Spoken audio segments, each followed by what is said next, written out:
రాకాలోకంకి స్వాగతం. ఈ కంటెంట్ మీకు నచ్చినట్టయితే లైక్ చేయండి, మీ బంధుమిత్రులకి షేర్ చేయండి. ఇప్పటి వరకు సబ్స్క్రైబ్ చేసుకోకపోతే సబ్స్క్రైబ్ బటన్ని నొక్కండి, అదేవిధంగా బెల్ ఐకాన్ని కూడా నొక్కండి.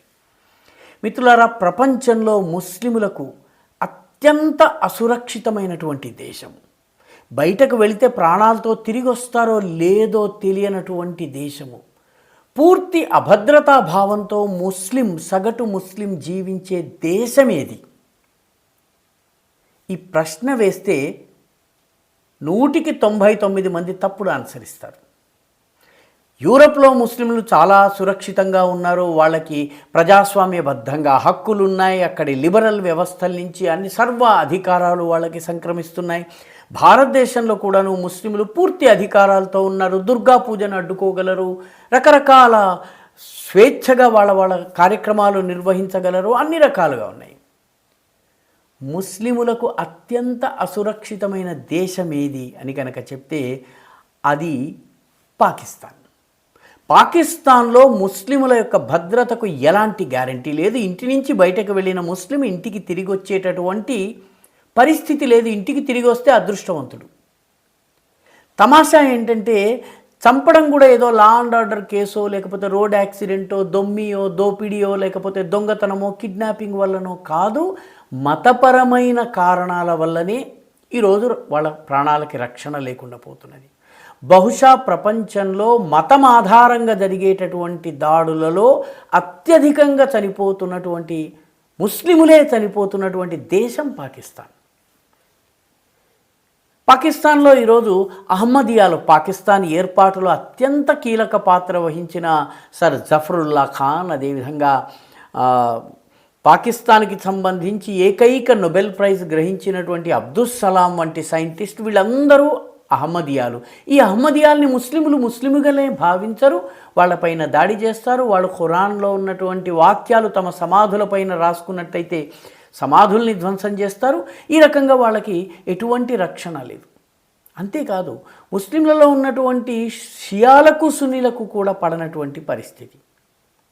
షియాలను సున్నీలు ముస్లింలుగా అంగీకరించటం లేదు, వాళ్ళపైన దాడులు జరుగుతున్నాయి, భౌతిక దాడులు జరుగుతున్నాయి. వాళ్ళు చేసేటటువంటి పనులు ఇస్లాం వ్యతిరేకంగా భావించడం జరుగుతోంది. పాకిస్తాన్ జనాభాలో 80-85% సున్నీలు ఉన్నారు, మిగతా 15%లో ఈ షియాలు, మిగతా చిన్న వర్గాలు ఉన్నాయి. ఈ మైనారిటీ వర్గాలపైన దాడులు జరుగుతున్నాయి, భయంకరమైనటువంటి దాడులు జరుగుతున్నాయి. షియా మసీదులపైన, ప్రార్థనా స్థలాలపైన శుక్రవారం నాడు అంటే అందరూ జమయ్యి ప్రార్థన చేసేటటువంటి సమయంలో తోటి ముస్లిం ద్వారా దాడులు జరుగుతున్నాయి. భయంకరమైనటువంటి పరిస్థితి పాకిస్తాన్లో ఉంది. దీనికి తాజా ఉదాహరణ ఖైబర్ పఖ్తూన్వా, అంటే ఆఫ్ఘనిస్తాన్ని ఆనుకుని ఉన్నటువంటి రాష్ట్రమైనటువంటి ఖైబర్ పఖ్తూన్వాలో ఉన్నటువంటి లోవర్ ఖుర్రం డిస్ట్రిక్ట్ ఉంది. ఈ ఖుర్రం డిస్ట్రిక్ట్లో ఇటీవల 200 వాహనాల కాన్వాయ్ ఒకటి వెళ్తుంది. వీళ్ళందరూ షియా ప్రార్థనా స్థలానికి వెళ్తున్నటువంటి సమయంలో ముందు వెనక పోలీసు భద్రత ఉంది, పక్కనంతా కూడాను పారామిలిటరీ వాళ్ళకి రక్షణ కల్పిస్తున్నారు. ఇంత రక్షణ ఉన్నటువంటి కాన్వాయ్ పైన దాడి జరిగింది. దాడి తెహ్రీకే తాలిబాన్ పాకిస్తాన్ సున్నీ మెజారిటీ ఆర్గనైజేషన్గా భావిస్తారు. ఈ ఆర్గనైజేషన్ చేసినటువంటి దాడిలో 38 మంది అక్కడికక్కడ చనిపోయారు. చనిపోయిన వాళ్ళ సంఖ్య తర్వాత పెరిగింది, దాదాపు 44కి పెరిగింది. 200 వాహనాల కాన్వాయ్ పైన రక్షణ కవచం మధ్యలో వెళుతున్నటువంటి దానిపైన దాడి జరిగింది. ఒక్క ఖుర్రం ఏజెన్సీలో గత 2-3 సంవత్సరాల్లో 2000 మంది షియా సున్నీ ఘర్షణల కారణంగా, పాకిస్తాన్ దీనికి ఒక అందమైనటువంటి పేరు పెట్టింది, సెక్టేరియన్ వైలెన్స్, 2 వర్గాల మధ్య జరిగినటువంటి పోరు అని చెప్తుంది. ఈ ఘర్షణలో 2000 మంది ఒక ఖుర్రం జిల్లాలోనే ప్రాణాలు కోల్పోయారు. ఈ ఖుర్రం జిల్లా చాలా ఆసక్తికరమైనటువంటి జిల్లా. ఈ జిల్లాలో షియాలు మెజారిటీ, దాదాపు 80% షియాలు ఉంటారు, మిగతా సున్నీలు మైనారిటీ ఉన్నారు. అయినప్పటికీ దాడులు జరుగుతున్నాయి. ముఖ్యంగా తురి, బంగాష్, మంగాల్, పారాచంకాని, ఓరక్ జాయ్, మాసోజాయ్, ఇటువంటి అనేక జైముష్ట్, ఇటువంటి రకరకాల కర్రతో ఇటువంటి తెగలు అక్కడ ఉంటూ ఉంటాయి. ఈ తెగల్లో కొన్ని ముఖ్యంగా తురి, ఇది షియా తెగకు చెందినటువంటిది.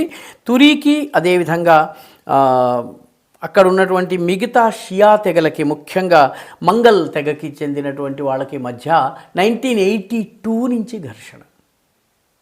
ఈ ఘర్షణల కారణంగా ఎంతోమంది చనిపోయారు, హింస జరుగుతోంది, ఇరువైపులా ఒకరినొకరు చంపుకోవడం జరుగుతోంది.